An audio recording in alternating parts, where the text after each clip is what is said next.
Keo tātou tālo. Ia mālie upu o lo ngutu ma mawhauwhaunga o mātou loto I lau whaafufonga lo mātou Atua o lo mātou papa malena te tongi o laina I mātou. Amen.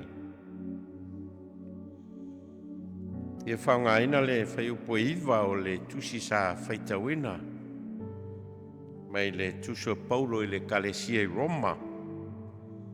Alonu tāu koe se fulu a le whaiupo iwa. Afai e te tautino I lo ngutu I le Alii o Iesu ma faatuatua I lo loto o toe faatuina mai o ia e le atua na ie uoti e faaolaina ai oe. Afai e te tautino I lo ngutu I le Alii o Iesu ma faatuatua I lo loto o toe faatuina mai o ia e le atua na ie uoti e faaolaina ai oe. O le manatu Autu o le aso tusa ma le tusi faitau aso e whapea lona faitauina o Iesu le Alii. O Iesu le Alii. Jesus the Lord. O Iesu le Alii. O le tusi le kalesia I Roma, o le tusi sa tusia le apostolo o Paulo, e momoli ai lona talitonunga o le tangata angsala. Tātou uma lava o tangata angsala. Leise isi o I tātou o Iesu na miotonu. Tātou umalava o tangata leanga. Tātou umalava o le fotu o leanga masei. O le tautinonga mua lea o lo tau mwhai Paulo e momoli tangata o le kalesia I Roma. O le tele o tangata o le kalesia I Roma o tangata Iutaia. Ia ma o le lau o whaatu o I le ulotu ma le kalesia le I Roma. Ia se senga o le whaatu ina o e kalesia le vaitau o Paulo, ma le whaatutu ina o tātou foi au lotu ma tātou e kalesia. Po le whaatu ina o le au lotu po le kalesia I tono le nuu, po le whaatutu ina o lotu po e kalesia I fafo. I le mea leo tātou wola ai ma no nofo ai tono o atunu I fafo mai o Samoa. Le aia sona e se senga. Iusa le lei lava. O lo iai le mafuanga na lai o no mai whaatasi tangata. O lo iai le whaatuatuanga o lai talitonu ma whaatuatua iai tangata. O lo iai le whaamoe o tangata I le lumanai ma le ola whaavavau. E ase se senga o lotu. Tu salile ia mea ia ma o lotu iai. Tusi ai le apostolo Paulo ma tātou. O tangata tusa leia o tangata ola e tasi. Tai lua vai, tai lua lima, tai tasi uru. Tusa leia tangata lai na whai ai le tusi a Paulo. Ma tātou, leia masona ese senga. Pau ale mea o lo ese o le talitonunga wha le faatuatua o lo momoli. Ma o le talitonunga wha le faatuatua la o lo tau mwhai Paulo momoli I le kalesia lea I Roma o lana moli mau o tātou umalava o tangata angsala. Nei se o tātou o Iesu na miotonu. Nei se o Iesu na sa. Talitonunga wha le faatuatua lona lua o le alofa tū noa o le atua I le tangata angsala. Wana au mai ai lona alo pele o Iesu Keriso o le na maliu ma toe soi fua manu malo. O le awala lea I le faaolaina. Moli maulo na lua lea. O le alofa tū noa o le atua. I le tangata angsala. Wana au mai ai lona alo pele o Iesu Keriso o le tongi ola moa tātou ang sala. E wha mai ai mo le maua apostolo Ioane wa wha pēa lava o na lofa mai o le tua i le lololangi wa iau mai ai lona atali e toa tas e na ia le whano se tasi e whatutua ia te ia maua e ia le ola e whavavau. Mo le mau lona lua lea o lo i tonu o le tusi lea a Paulo i le kalesia i Roma mo mua tangata sala tātou malava. Mai le aise maa losi o seisi o i tātou e mawhai ai o na ia whaia se mea e wha maa ngalo i na ia na lava anga sala. Mo le maulo na lua o no le lofa tū noa o le atua. The grace of God. O le lofa tū noa o le atua le tangata anga sala lea wana au mai ai lona lava alo peli. Lona tolu. O le tangata talitonu. O le tangata talitonu i le whatua tuanga lea i le alofa tū noa o le atua ua foai mai e ala ia Iesu Keriso. E ta tau o na wha nofo Iesu Keriso i lona loto. Tau o na avea le loto o le tangata. E leo le mawhau. A le loto ma le anganga o le tangata. Ona o le talitanunga o Paulo le loto le nofoanga o langona. O le loto le nofoanga o le fatua tuanga. O le loto le nofoanga o le famoe moi mea le vaia. A ola ina nofo Iesu Keriso i tonu o le loto o le tangata ai le na o le mawhauwhau e leo le tino foi a le loto ma le anganga o inae sui ai leo langa o le tangata sui mai tonu o lona loto e le sui mai ono o lona mawhauwhau ai sui ono o le loto mawhauwhau lona whao lo i tonu o le tusi leo Paulo i le kalesia i Roma o le atawaaia o le tangata o whatuatua i le atua e ala ia Iesu Keriso.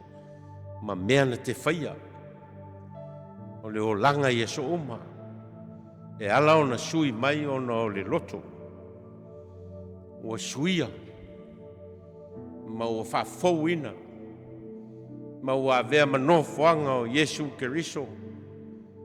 Ma avea ai Iesu Keriso ua nofo tupu i le loto ma le anganga o le tangata o inae mafua mai ai le suinga o mea te whaia.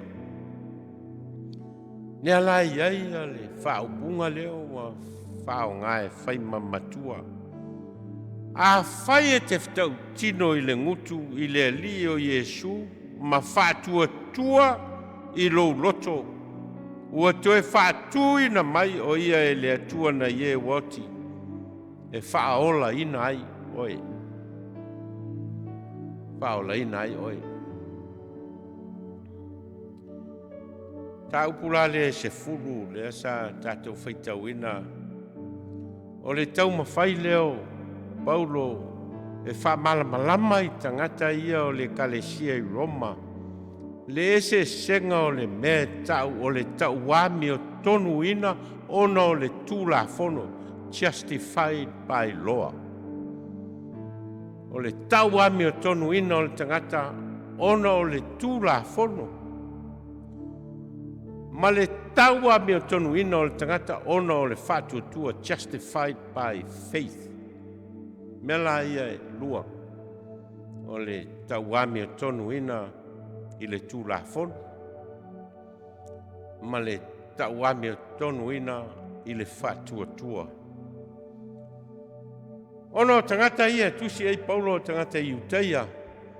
O tangata ia o lo lato lava whatuatuanga o lo ola mai ai, talu mai o lato au ngā tamā.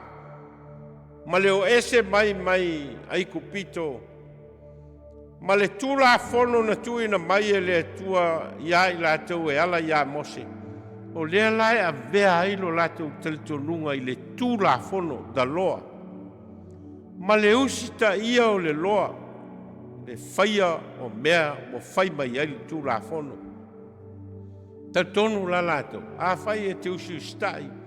I matai tusi o le tulafono mai e whaia mea o lo whai mai ai le atua. E ala i le tulafono i nā e tau ame o tonu i nai oe o i nā fo i e mau ai lo wola whaavavau. Talitonunga leo tangata i utai. A lea la ua tusi atu nei Paulo i le kalesia i Roma ma whai atu. E le ai. E le tau ame o tonu ina se tasi i le tulafono. Ai peitai. E tau ame o tonu ina le tangata i le faatuina i le atua e ala i ai Iesu Keriso. Justified by faith. Mea la ia e lua o le e tau mwhai Paulo i le taupu le se fulu le tātou mwhai tau ina. E whamatala i tangata i. Ma whamatala mai fo i a tātou. Ina ia tātou mautinoa, po le atonu lava le o ngā tonu ngā le mu o le whatua tuanga, le tātou te whatua tua ai i le atua. Lea lai whai mai Paulo.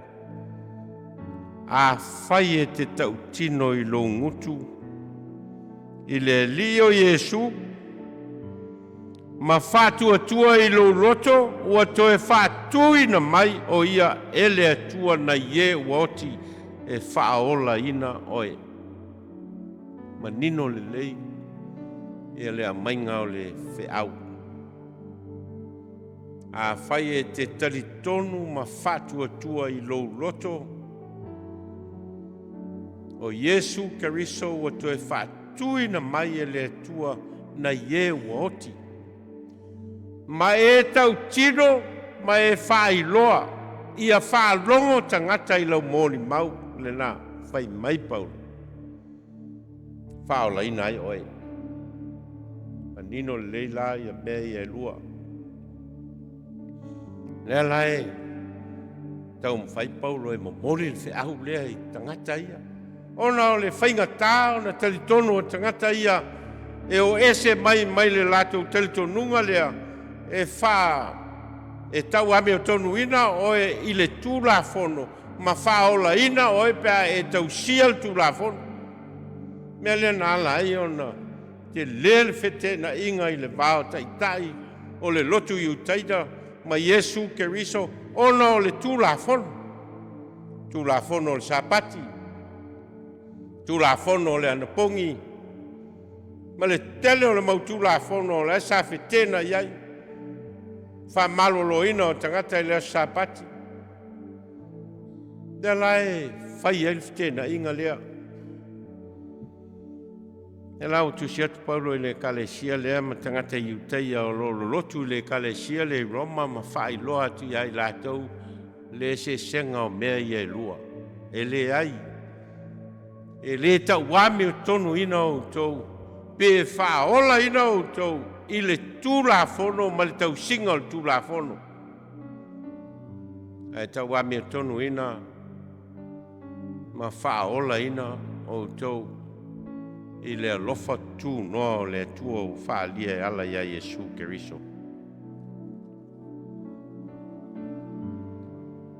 Melo na lua o lo tau whai Paulo e whamanino i tangata. O le nofoanga,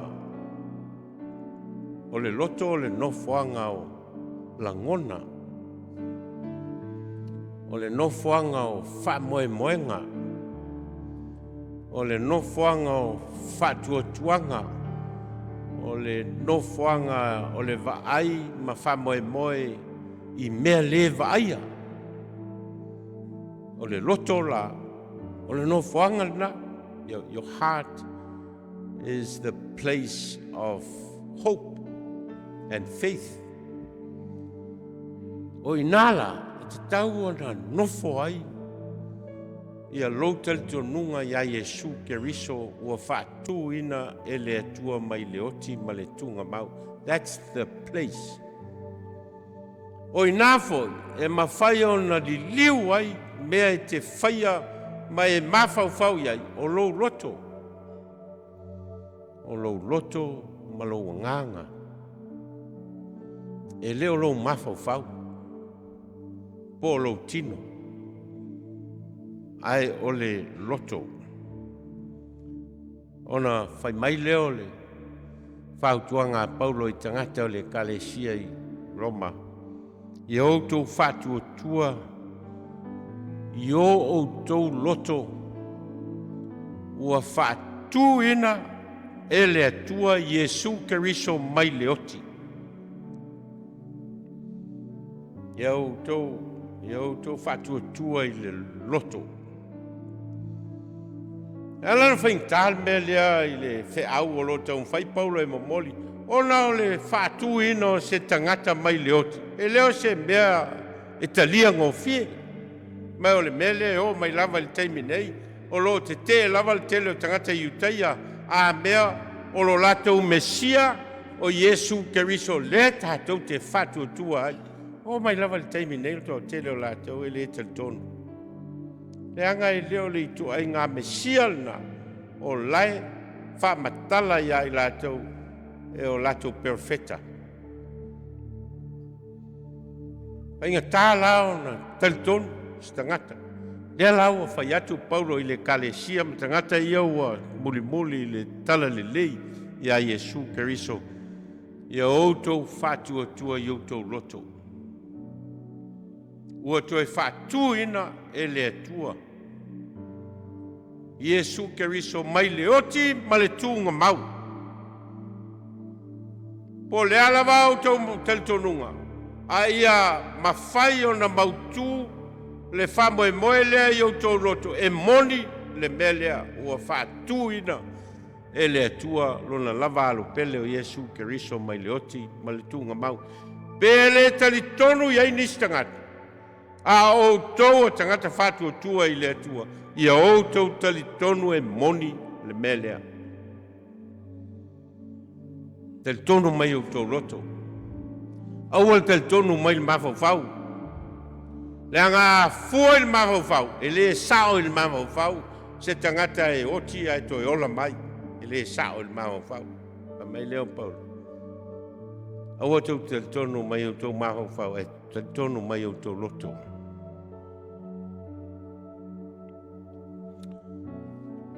Malia le whainga e. Ainga le whenanga inga tuai o le sota inga i le vāo le atua ma le nule o Israel. Ma le whatonunga le atua na whai a Israelu. I le awala e mawhai ai o na mausali. Ia le osi ngā whenga i le vāo le atua ma Israelu.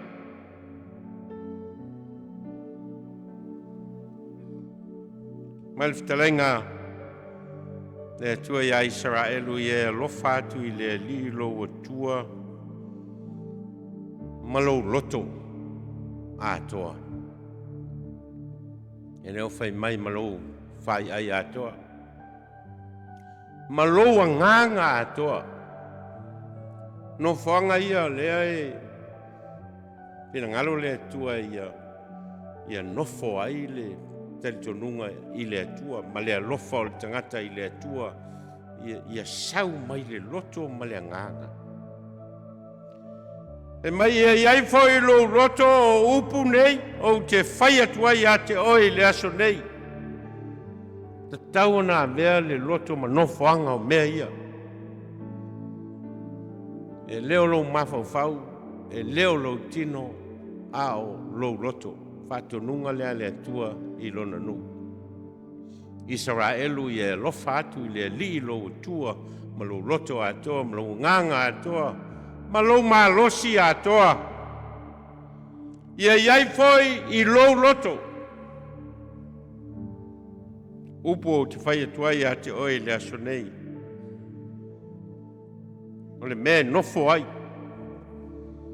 o le nofoanga e nofo ai le finangalo o le atua o le loto.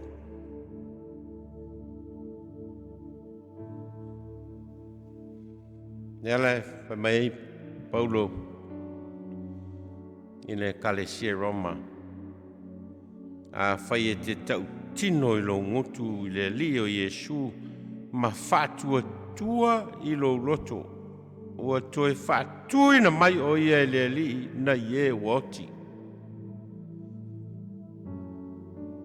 faaolaina ai oe me tau mo mua lea o lo tau fai Paulo mai o le system foi ma le model na o le whaamatala i le atua ia Israelu i lo lato wawhenga iai o oe o lo unu o au o lo tau atua. Mua ia ea lofa atu i le atua ma lo loto atoa, ma lo nganga atoa, ma lo maalosi atoa.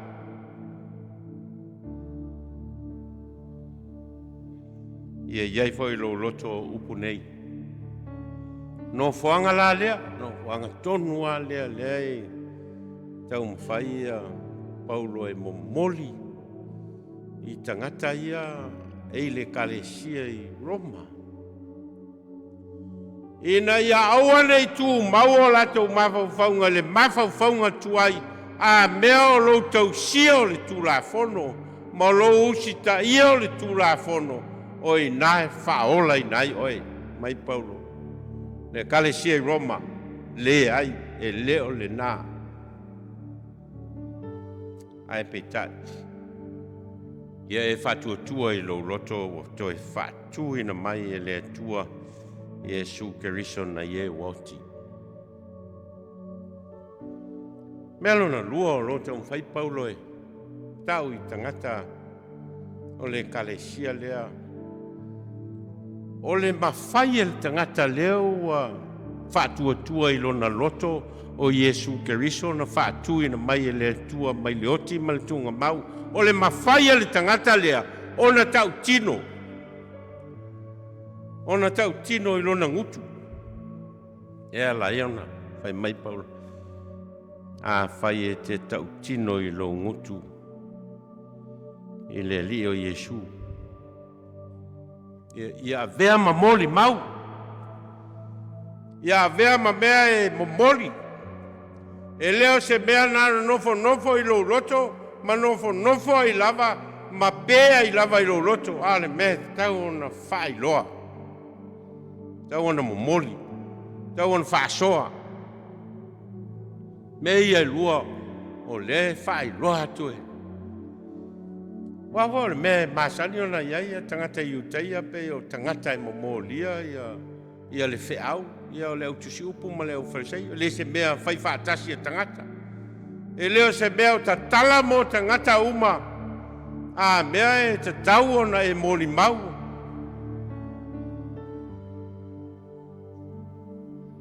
e lista usanga sa tau faatanga ina ia so stangata lava e moli mau ma faia ia mau ale lotu ale Autu fai. Au te ua telefoni atu ia leisilo Matua e vili atu fai mai e Manatu e le tatau ona avea le tangata leo o autofia e moli mau e faia le mau o le kampani o le lotu Autu fai.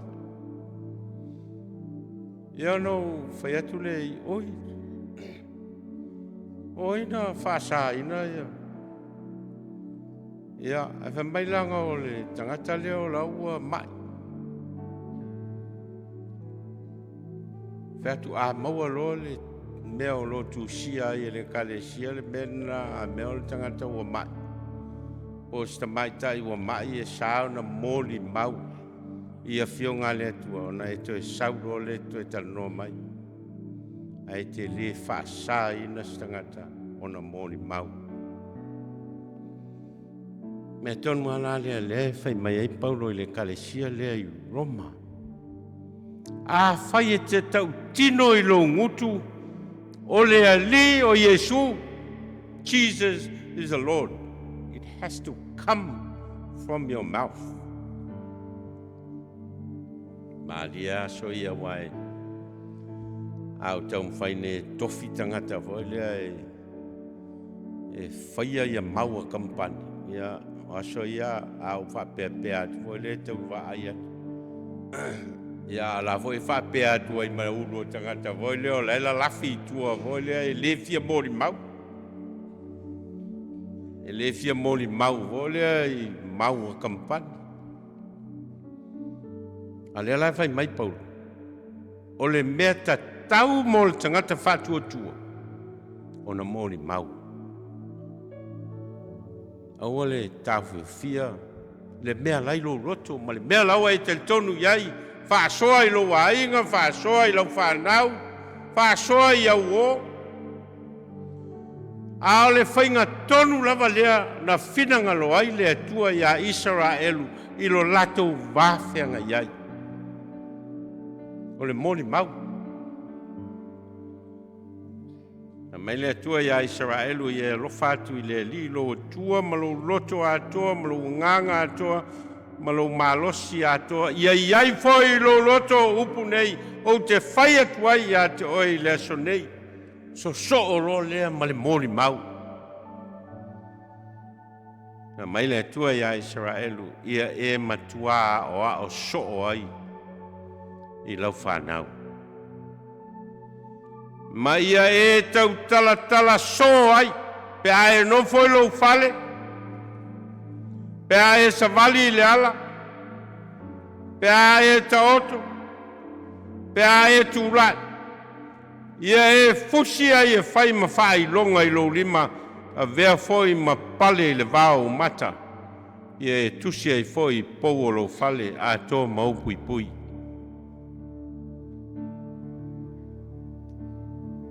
Mua le me nofo ai le li. Nofo le loto. Lona lua. Aua nei upu nia. Na le loto ai e whaasoa. Ia vea mea e te tautala ai.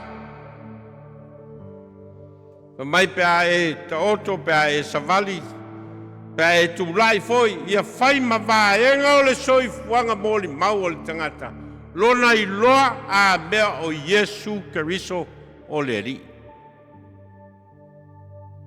Tau ona whaaleo. Tau ona whaamatala i lesi tangata. Awa e nofo na o oe. Wa le aila se a wala e momoli e le whaoletanga i lesi tangata. Mele na la ion whai mai Paulo. Awa le whai ngungua le mea tātou.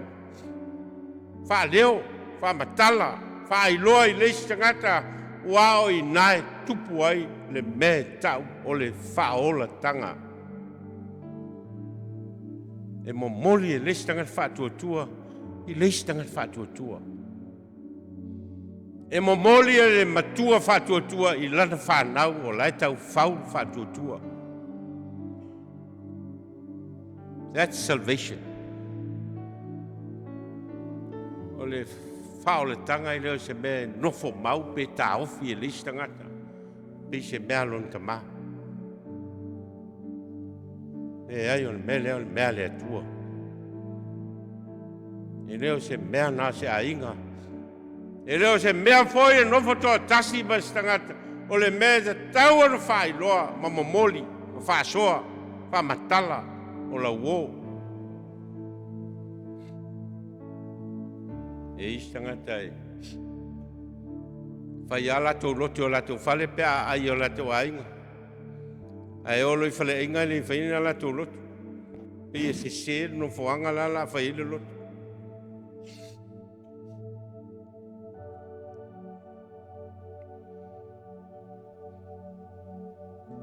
Me tā ua ia lua o tau mwhai paula moni le kalesia le Roma. O le kalesia o lai, manatu lava la tau ia, o mea e mawhai o na maua il whao le tanga al tangata. O mea e mawhai o na e whai ala vai oe ia o le tau singa o le tū la whono, ma le ustaia o le tulafono. Ai fa mai Paulo i le ai, le se mea e te maua mai a te oe, o mea wala ona e maua ono le alofa tu no le tua e ala ia Iesu Keriso lo nalo. O le na maliu au o toi faatuina mai e le tua mai le oti ma le tunga mau. O le mea le na, e ta tau ona nofo i lo loto, ma avea ma nofo anga moni le na. O Iesu Keriso o lo loto. Lona lua, aua ne i tau fia mo na oe. Ai e whasoa, ma mo moli mo istangata. Oina, e faaolaina ai le tangata. Oina, e mawhai ai ona whaasafua i le atua lo na alofa tunoa mai a te oi le istangata.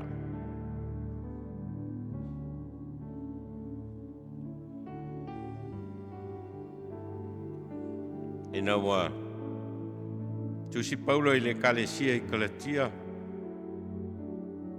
E o tato loa tala ia Paulo ma lona o langa tuai, ma lona teimi o vea ma saulo. Ia ma lona tau mwhai e titina le talitonunga lea ia Iesu Keriso toi tu. Awa o le o ngā titonunga le mū leo le whatuatuanga whakerisiano o le Iesu toi tu. O le Iesu na maliu, aua toi tu, o le o ngā titonunga le mū leo le talitonunga whakerisiano. A le o ngā titonunga le mū leo na tau mwhai Paulo e titina, e nā lai ona alu i Damaseko ma sui ai ia Paulo. Aina matusi la Paulo i le kalesia i Galatia ona ia whaia leo lana tau tinonga whaatuatuanga o le tangata wana talitonu o Iesu Keriso o ia leo wana au mai al whao le tanga mo ia. Ai leo se whao le tanga mo nao le lumanai. Ao le whao le tanga mo le taimi nei. Ona whai ai le Paulo lana tau tinonga e whapea. Ua whasa tauro ina whatasi i Matua ma Keriso. O te leo toe o lao. Ono whata tau la le whaupunga le a Paulo i le taimi nei. Taimi le whai elan tau tinonga i le kalesia e Galatia. O te leo toe o lao. A o Keriso lo ola i to tonu i a tau. O le ola foi o te ola ai nei i le tino, i le taimi nei. Le ola nei i le taimi nei. O te ola i lava i le whaatuatua i le alo le atua. O le nā lofa mai a tau. Ma foa ina mai o ia e ia mo au. Tau tinonga lea. Leo si tau tinonga mea o whapea. O te talitonu ia Iesu Keriso o le a o wola ai pe a uma le oti. E leo le upu na Paulo o lo fai. O le upu a Paulo, o le taimi nei. Taimi nei, o le taimi lea o lo whasa tauro i nai i Matua whatasi ma Keriso. O le ola foi o leo o wola i taimi nei, o le ola whasa tauro i na whatasi ma Keriso. O le ola na. O le ola na o te ola ai nei, ma o wola ai pea. I le angai i le numanai. Aisea, ona uou whatuatua i le alofa o le atua e ala ia Iesu Keriso. O le na ia foi na mailo na ola. Foi na mai e ia lava. E whai mawhao le tanga moa. Moni maule. Moni mau tonu lava lea o loo whai atu ai Paulo i le kalesia i Roma. E le ngata ina ia moi, mo le taimi nei. A ia moi foi le whangasa longa lo so i fua mo le mau mo Iesu Keriso, ma lona alofa tu noa ua faalia ai. Le alofa mai o le atua mo i tātou. E mai Paulo. whai le mea nā mō le taimi nei. A wane whātalia mō seis taimi. Al taimi nei. Ia e ola ai. Ia avea ma vaenga o le suinga o lo soifuanga ma lo loto. Ina ua e mauti noa ua maliu keriso mo oe lava. E whamai ei Paulo. Awa ua. Fo ina mai o ia e ia lava mo au. For me. E leo whamai Paulo. For us. E leo whamatala ina lau tele Paulo le mea atoa mo le lau rangi atoa lau ata tino e Paulo mo ia lava. Mo ia lava. Ma le mena le whai atu ai Paulo i le kalesia i Roma. A whai e nofo tupu Iesu Keriso i lo loto ma loa nganga. Ma avea matau tinonga e te whai apea mo nisi. Ma e ola ai ma sui ai loa lang. O i nā tonu lava le whai mai ia Paulo. O i nā faaola i nā i oi. That's the source of everlasting life. E te le tau whaatali ai, mō le lumanai, pe te whaatali foi e whapea, se i o oti o no ulo le po wheu te anu ai. E le ai, e leo le mea le nā, ai wha mai ai Paulo mō le tangata whātua tua. Mai Paulo o te ola i lava i le ola le nā, i le tino nei, ma o te ola i foi, i le lumanai, aisea, ona ua o talitonu o le alofa tu noa leo le atua e ala ia Iesu Keriso le na fua ina mai lo na lava so i fua moa o ina e faaolaina ai mai tau taninga Paulo ile le kalesia i kalatia o te le faa le au ngā ina le alofa tu noa o le atua a wā ana o mai le lofa tu no le tua ona o le tu la fono. Po ua lea o ngā le maliu o Iesu Keriso. Po ua maliu fua Iesu Keriso. Ai na ala o na maliu Keriso. Ina ia na whaia le whao le tanga mo oe mao.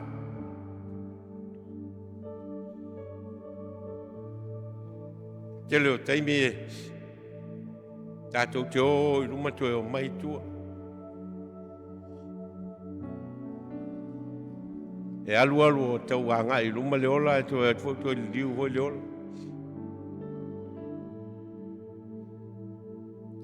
E ola wha kerisiano ai te o vai tu to e sui foi. E wha pena tātou. E o le paluni a tamaiti foi e lo pe puta pe pa e.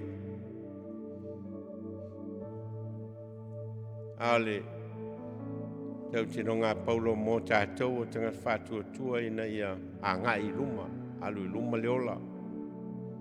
Whau a ngā i luma, ma ia tangia le atua i mea te whaia. Mea te tautalai, mea te whātinoa, ma ia vea ma oli o linga o le soifua whaalia o le tangata ola. Mea lai whaia le atua mo ia. Ma maualo na nganga whaafitai le atua o na le alofa mai o le atua mo oe. A whai tau tino i lo ngutu i le Alii o Iesu. Ma whātua tua i lo loto o toe whātu ina mai o ia e le atua na i e woti. E whaola ina ai oe. E o tātou tutalu. Mātou whalongolongo ma le manino i lou whetalai mai moi mātou. E na ia veo mātou wola, ia veo mātou loto ma nofo angai, nofo tupu ai, ma nofo alii ai o elo mātou atua. Ma ia atangi ai mea mātou te whai, ma o mātou o langa i le ola nei, o oe lava o le Alii. O le na whaia le whao le tanga moi mātou. O no loula swafa Iesu. Amen.